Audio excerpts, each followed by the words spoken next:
Chapter 18 Special Privileges for Priests and Levites. This is also told in Numbers 18:8-32. Moses said to Israel, "The people of the Levi tribe, including the priests, will not receive any land. Instead, they will receive part of the sacrifices that are offered to the Lord, because He has promised to provide for them in this way. When you sacrifice a bull or sheep, the priest will be given the shoulder, the jaws, and the stomach. In addition, they will receive the first part of your grain harvest and part of your first batches of wine and olive oil. You must also give them the first wool that is cut from your sheep each year.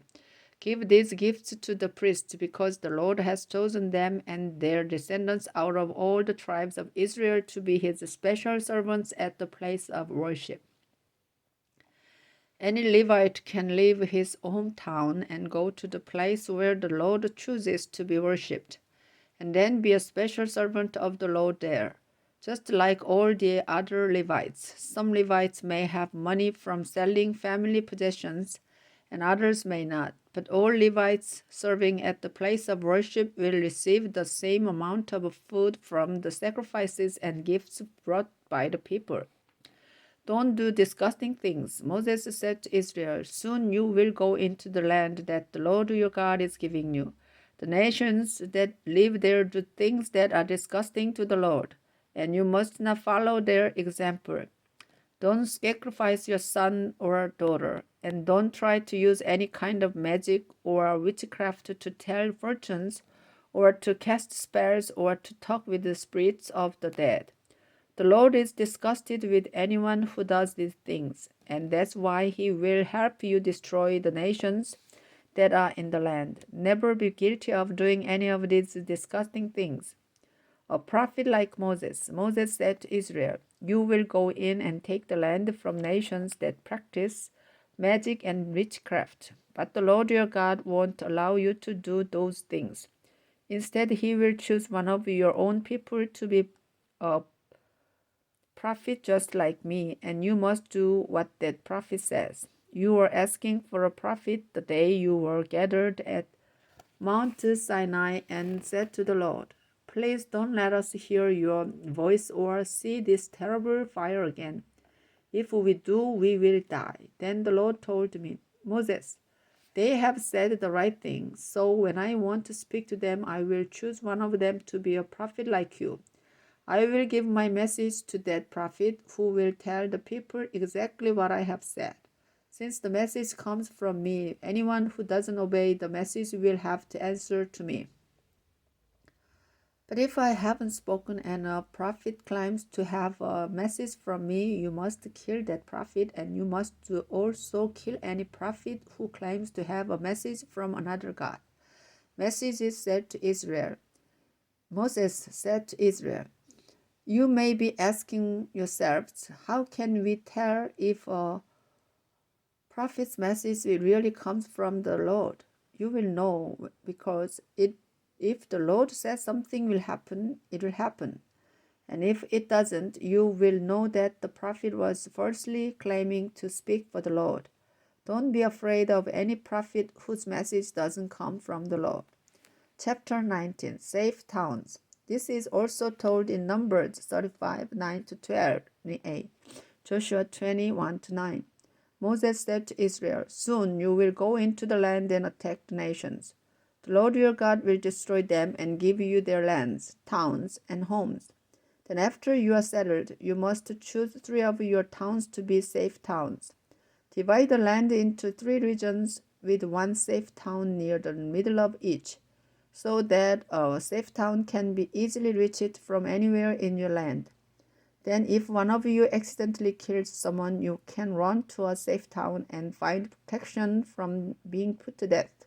But you must not have been angry with the person you killed."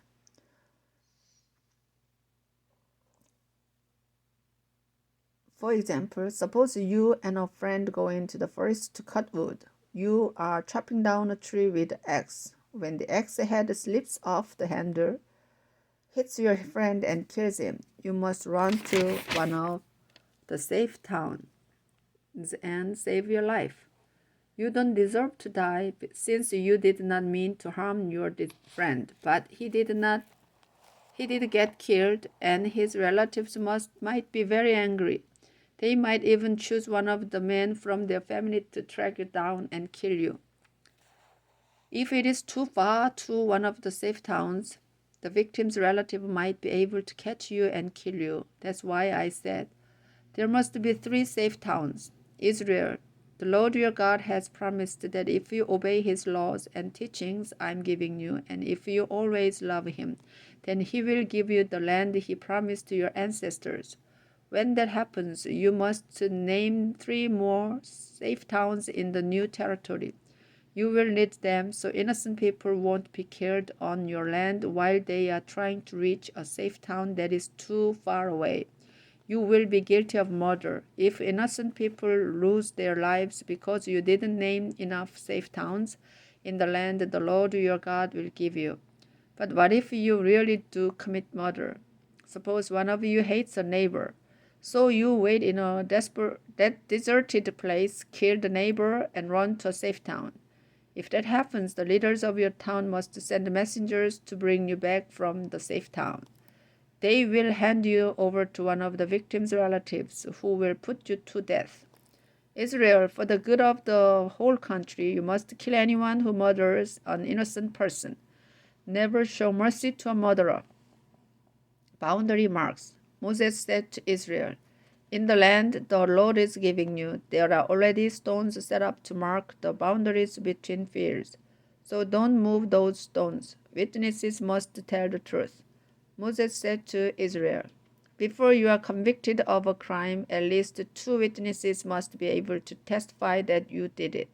If you accuse someone of a crime but seem to be lying, then both you and the accused must be taken to the court at the place where the Lord is worshipped. There the priests and judges will find out if you are lying or telling the truth. If you are lying and the accused is innocent, then you will be punished without mercy. You will receive the same punishment the accused would have received if found guilty, whether it means losing an eye or tooth, a hand, a foot, or even your life. Israel, the crime of telling lies in court must be punished. And when people hear what happens to witnesses that lie, everyone else who testifies in court will tell the truth. Chapter 20, Laws for Going to War. Moses said to Israel, if you have to go to war, you may find yourselves facing an enemy army that is bigger than yours and that has horses and chariots. But don't be afraid. The Lord your God rescued you from Egypt, and he will help you fight. Before you march into battle, a priest will go to the front of the army and say, soldiers of Israel, listen to me. Today, when you go into battle, don't be afraid of the enemy, and when you see them, don't panic. The Lord your God will fight beside you and help you win the battle. Then the tribal officers will say to the troops, if any of you have built a new house but haven't yet moved in, you may go home.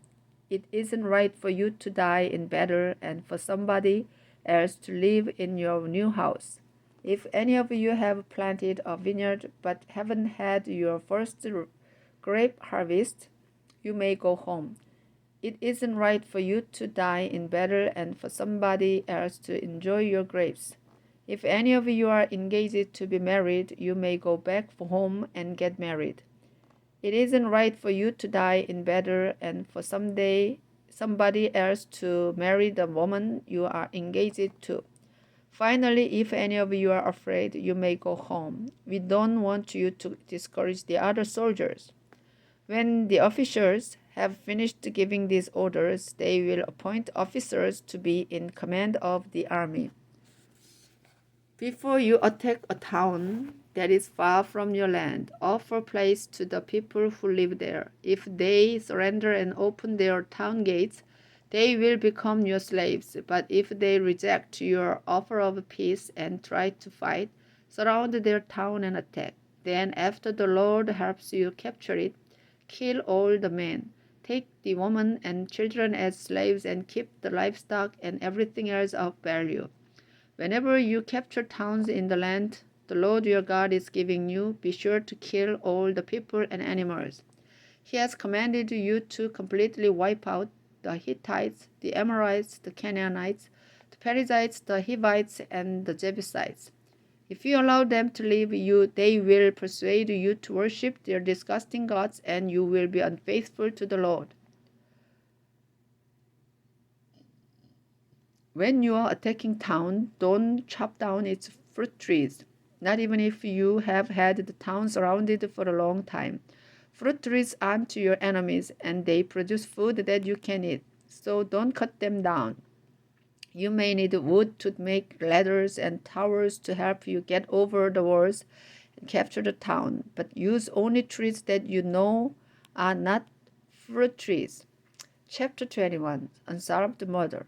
Moses said to Israel, suppose the body of murder victim is found in a field in the land the Lord your God is giving you.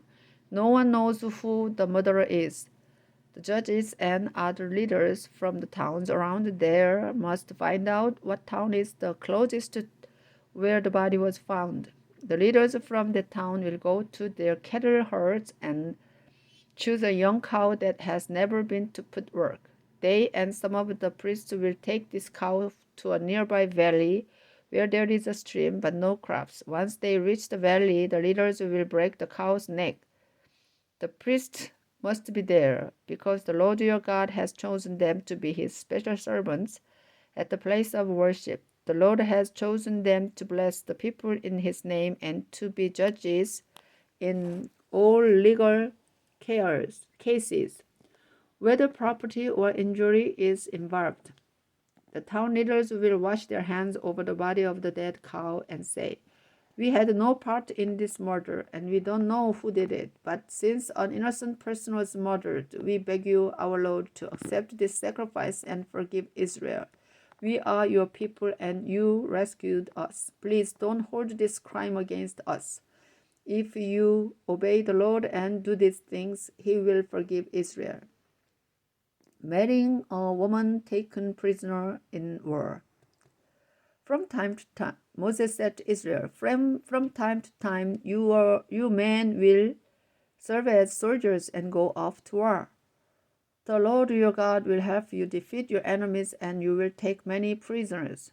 One of these prisoners may be a beautiful woman, and you may want to marry her, but first you must bring her into your home, and she must shave her head, cut her nails, get rid of her foreign clothes, and start wearing Israelite clothes. She will mourn a month for her father and mother, then you can marry her.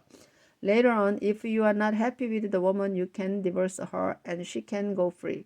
But you have slept with her as your wife, so you cannot sell her as a slave or make her into your own slave. Rights of a firstborn. Moses said to Israel, suppose a man has two wives and loves one more than the other. The first son of either wife is the man's firstborn son. Even if the boy's mother is the wife the man doesn't love. Later, when the man is near death and is dividing up his property, he must give a double share to his firstborn son, simply because he was the first to be born. A son who rebels. Moses said to Israel, a father and mother may have a stubborn and rebellious son who refuses to obey them even after he has been punished. If a son is like that, his parents must drag him to the town gate, where the leaders of the town hold their meetings. The parents will tell the leaders, this son of ours is stubborn and never obeys. He spends all his time drinking and feasting. The men of the town will stone that son to death, because they must get rid of the evil he brought into the community. Everyone in Israel will be afraid when they hear how he was punished. The body of a criminal. Moses said to Israel, if a criminal is put to death and you hang the dead body on a tree, you must not let it hang there overnight, but the same day, because the dead body of a criminal will bring God's curse on the land. The Lord your God is giving this land to you, so don't make it unclean by leaving the bodies of executed criminals on display. Chapter 22. Helping others. Moses said to Israel, if you see a cow or sheep wandering around lost, take the animal back to its owner. If the owner lives too far away, or if you don't know who the owner is, take the animal home with you and take care of it. The owner will come looking for the animal and then you can give it back. That's what you should do if you find anything that belongs to someone else. Do whatever you can to help, whether you find a cow or a sheep or donkey or some clothing. Oxen and donkeys that carry heavy loads can stumble and fall and be unable to get up by themselves. So as you walk along the road, help anyone who is trying to get an ox or donkey back on its feet. Don't pretend to be the opposite sex.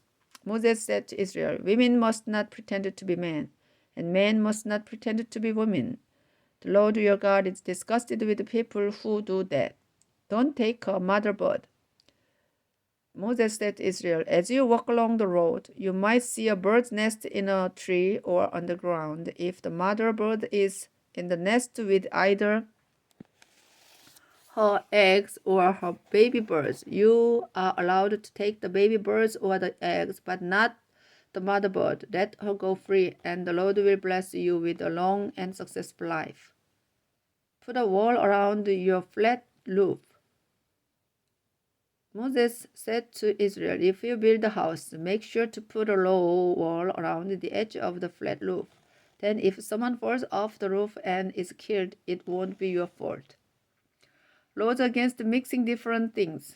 Moses said to Israel, if you plant a vineyard, don't plant any other fruit tree or crop in it. If you do plant something else there, you must bring to the place of worship everything you harvest from the vineyard. Don't hitch an ox and a donkey to your plow at the same time. When you weave cloth for clothing, you can use thread made of flax or wool, but not both together. And when you make a coat, sew a tassel on each of the four corners. When a husband accuses his wife, Moses said to Israel, suppose a man starts hating his wife soon after they are married. He might tell ugly lies about her and say, I married this woman, but when we slept together, I found out she wasn't a virgin. If this happens, the bride, father, and mother must go to the town gate to show the town leaders the proof that the woman was a virgin. Her father will say, I let my daughter marry this man, but he started hating her and accusing her of not being a virgin. But he is wrong, because here is proof that she was a virgin. Then the bride's parents will show them the bed sheet from the woman's wedding night. The town leaders will beat the man with a whip because he accused his bride of not being a virgin. He will have to pay her father 100 pieces of silver and will never be allowed to divorce her. But if the man was right and there is no proof that his bride was a virgin, the man of the town will take the woman to the door of her father's house and stone her to death. This woman brought evil into your community by sleeping with someone before she got married, and you must get rid of that evil by killing her. Laws about illegal sex. Moses said, people of Israel, if a man is caught having sex with someone else's wife, you must put them both to death. That way you will get rid of the evil they have done in Israel. If a man is caught in town having sex with an engaged woman who isn't screaming for help, they both must be put to death. The man is guilty of having sex with a married woman, and the woman is guilty because she didn't call for help, even though she was inside the town and people were nearby. Take them both to the town gate and stone them to death. You must get rid of the evil they brought into your community. If an engaged woman is raped out in the country, only the man will be put to death. Do not punish the woman at all. She has done nothing wrong and certainly nothing deserving death. This crime is like murder, because the woman was alone out in the country when the man attacked her. She screamed, but there was no one to help her. Suppose a woman isn't engaged to be married, and a man talks her into sleeping with him. If they are caught, they will be forced to get married. He must give her father 50 pieces of silver as a bride price and can never divorce her. A man must not marry a woman who was married to his father. This would be a disgrace to his father.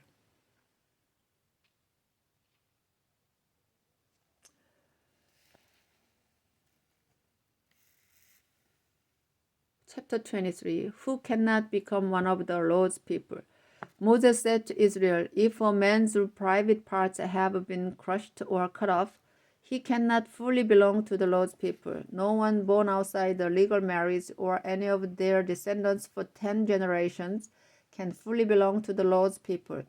No Ammonites or Moabites or any of their descendants for 10 generations can become part of Israel, the Lord's people. This is because when you came out of Egypt, they refused to provide you with food and water, and besides, they hired Balaam to put a curse on you. But the Lord your God loves you, so he refused to listen to Balaam and turned Balaam's curse into a blessing. Don't even think of signing a peace treaty with Moab or Ammon. But Edomites are your relatives, and you lived as foreigners in the country of Egypt. Now you must be kind to Edomites and Egyptians, and let their great-grandchildren become part of Israel, the Lord's people. Keep the army camp acceptable. Moses said to Israel, when you men go off to fight your enemies, make sure your camp is acceptable to the Lord. For example, if something happens at night that makes a man unclean and unfit for worship, he must go outside the camp and stay there until late afternoon. Then he must take a bath, and at sunset he can go back into camp.